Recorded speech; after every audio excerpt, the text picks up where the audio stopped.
வரிகளை எடுத்து அதில் இருக்கக்கூடிய விமர்சனங்களை முன்வைப்பது, அரசியல் ரீதியாகவும் நாம் ஏதாவது பேசணும். வந்து 107 கோடி ரூபாய்க்கு சொந்தக்காரராக இருக்கிறாங்க. இது இரண்டும் கலந்த கலவையாக நம்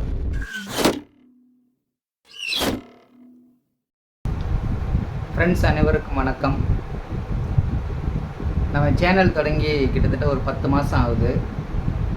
இந்த 10 மாத காலத்தில் சுமார் ஒரு 1600க்கும் மேற்பட்ட சப்ஸ்கிரைபர்ஸ் வந்து நம்ம சேனலுக்கு வந்திருக்கீங்க. அவர்கள் அனைவருக்கும் என்னுடைய நன்றியை தெரிவித்துக் கொள்கிறேன். அது மட்டும் இல்லாமல் நம்ம சேனலில் இது வரைக்கும் பாடல்கள், அதாவது சினிமா பாடல்களை பாடுவது, ரெண்டாவது பாடல் சம்பந்தப்பட்ட வரிகளை எடுத்து அதில் இருக்கக்கூடிய விமர்சனங்களை முன்வைப்பது, அதை வெளிப்படுத்துவது போன்ற வேலைகளை தான் நம்ம தொடர்ந்து செஞ்சுக்கிட்டு இருந்தோம். இப்போ சமீபத்தில் நாடாளுமன்ற தேர்தல் அறிவிக்கப்பட்டதற்கு பிறகு அரசியல் ரீதியாகவும் நாம் ஏதாவது பேசணும் அப்படிங்கிற அடிப்படையில் அரசியல் ரீதியான வீடியோக்கள் வந்து ஒரு சில வீடியோக்கள் போட்டிருக்கோம்.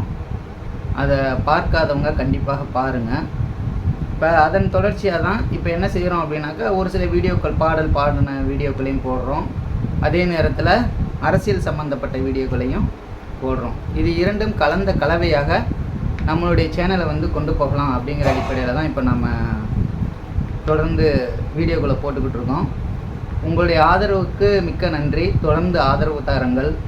நம்மளுடைய கருத்துக்கள்லாம் உங்களுக்கு பிடிச்சிருக்கு, புதிய வகையில் இருக்குது அப்படின்னாக்கா கண்டிப்பாக சப்ஸ்கிரைப் பண்ணுங்கள், நண்பர்களுக்கு ஷேர் பண்ணுங்கள், லைக் பண்ணுங்கள், கமெண்ட் பண்ணுங்கள்.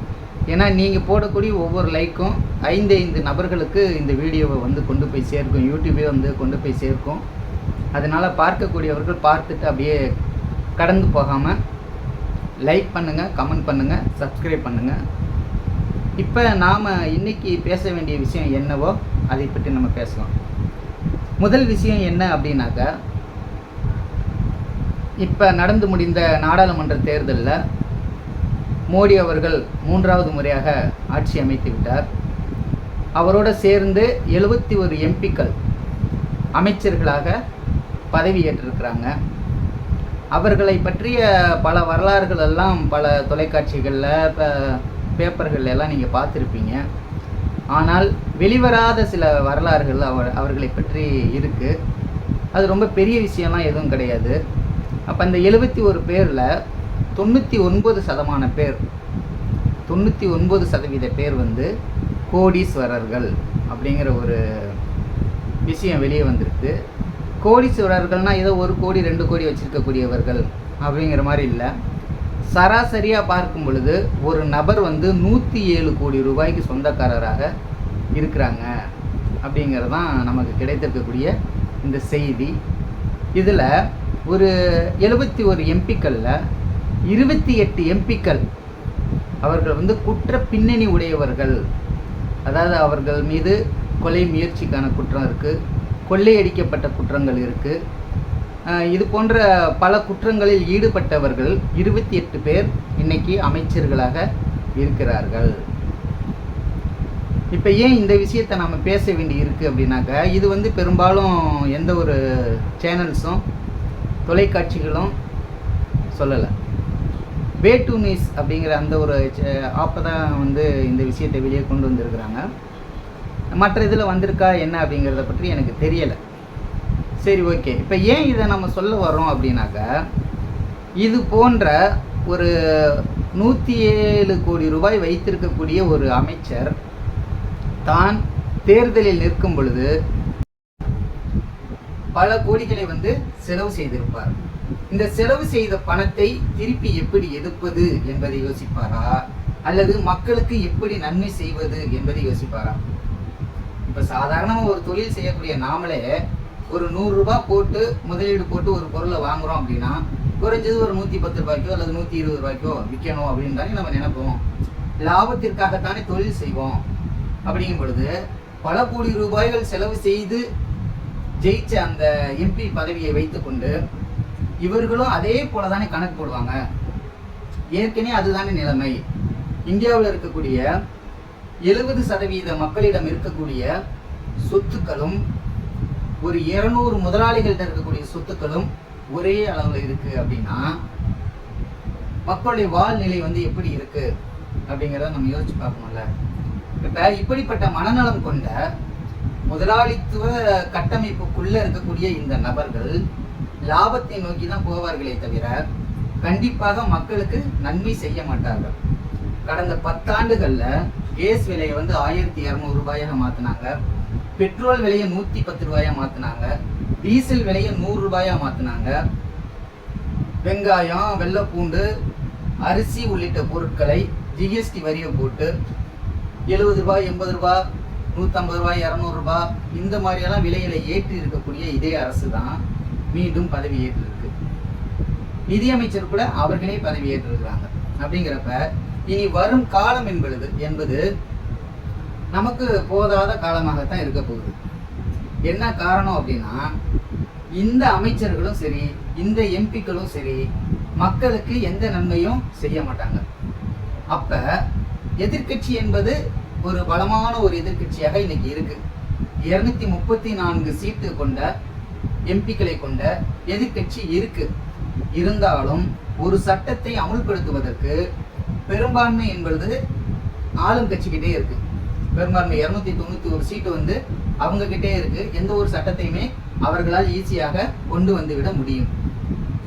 இதனால எதிர்கட்சிகளை மட்டுமே மக்கள் நம்பி இருக்காமல் எதிர்கட்சிகளால் ஒரு குறிப்பிட்ட அளவு தடை போட முடியுமே தவிர அதை தாண்டி அவர்களால் எதையும் செய்ய முடியாது. அப்ப மக்கள் என்ன செய்ய வேண்டி இருக்கு அப்படின்னாக்க, போராட வேண்டிய அவசியம் இருக்கு. முன்னாடியெல்லாம் மக்கள் போராட்டத்தின் மூலமாக என்ன சாதிச்சிருக்கோம் அப்படிங்கிறதுக்கு நம்ம எடுத்துக்காட்டு சொல்லணும்னாக்க ரஷ்யாவிலேயோ, சீனாவிலேயோ, கியூபாவிலேயோ இப்படிதான் போய் சொல்ல வேண்டி இருந்துச்சு. ஆனா இப்ப அப்படி கிடையாது. இந்தியாவிலேயே பல எடுத்துக்காட்டுகள் இருக்கு. அதற்கு குறிப்பாக ஸ்டெர்லைட் ஆலையை மூடியது மக்கள் போராட்டம் தான். மீத்தேன் ஹைட்ரோ கார்பன் திட்டத்தை தடுத்து நிறுத்தியது மக்கள் போராட்டம் தான். ஜல்லிக்கட்டு போட்டியை நடத்துவதற்கான அனுமதி பெற்றது மக்கள் போராட்டம் தான். இவை எல்லாத்துக்கும் மேல மத்திய அரசு கொண்டு வந்து ஒரு புள்ளியை கூட மாற்றி அமைக்க மாட்டோம் அப்படின்னு சொன்ன வேளாண் சட்டத்தையே திருப்பி பின்வாங்க வைத்தது மக்கள் போராட்டம் தான். விவசாயிகளுடைய போராட்டம், மக்களுடைய போராட்டம் தான். அப்ப மக்களுடைய போராட்டமும் எதிர்கட்சிகளுடைய போராட்டமும் இணைந்திருந்தால் மட்டும்தான் மக்களுக்கு தேவையான சட்ட திட்டங்களை நிறைவேற்ற முடியுமே தவிர வெறும் எதிர்கட்சிகள் மட்டும் நின்றுக்கிட்டு எதையும் செய்துவிட முடியாது. இதை நான் மட்டும் சொல்லல, பல புரட்சிகர அமைப்புகள், கம்யூனிஸ்ட் கட்சிகள், இன்னைக்கு எதிர்கட்சிகளுமே கூட என்ன சொல்றாங்கன்னாக்கா, மக்கள் போராட்டம் வந்து முக்கியமானதா இருக்கு. மக்கள் போராட்டத்தில் இருந்துதான் உச்ச நீதிமன்றத்தினுடைய தீர்ப்பே பல வந்து மாறி இருக்கு அப்படிங்கிறதெல்லாம் சொல்ல வராங்க. அந்த வகையில மக்கள் இனிமேலும் நாம உண்டு, நம்ம வேலை உண்டு அப்படின்னு இருந்தோம் அப்படின்னாக்க நம்மளுடைய உரிமைகள் அனைத்தும் பறிக்கப்பட்டு நம்ம பஞ்ச பராரிகளாக மாற்றப்பட்டு விடுவோம். ஆகையினால மக்கள் விழிப்போடு இருக்கணும். அரசு போடக்கூடிய ஒவ்வொரு சட்டத்திட்டங்களையும் உன்னிப்பாக கவனிக்கணும். அதற்காக போராடக்கூடிய அமைப்புகளுக்காக நீங்க முடிந்தால் போராட்டத்துல பங்கெடுத்துக் கொள்ளலாம். பங்கெடுத்துக் கொள்ள முடியாதவர்கள், எனக்கு என்ன வேற வேலை இல்லையா, வெட்டி இல்லையா, சும்மாவா இருக்கேன், எப்படி நான் எல்லாத்துக்கும் போய் போராட்டம் பண்ணிக்கிட்டு இருக்கிறது அப்படின்னு நினைக்கக்கூடிய மக்கள் கூட அவர்களுக்கு உதவி செய்யலாம். அதாவது பண உதவி செய்யலாம்.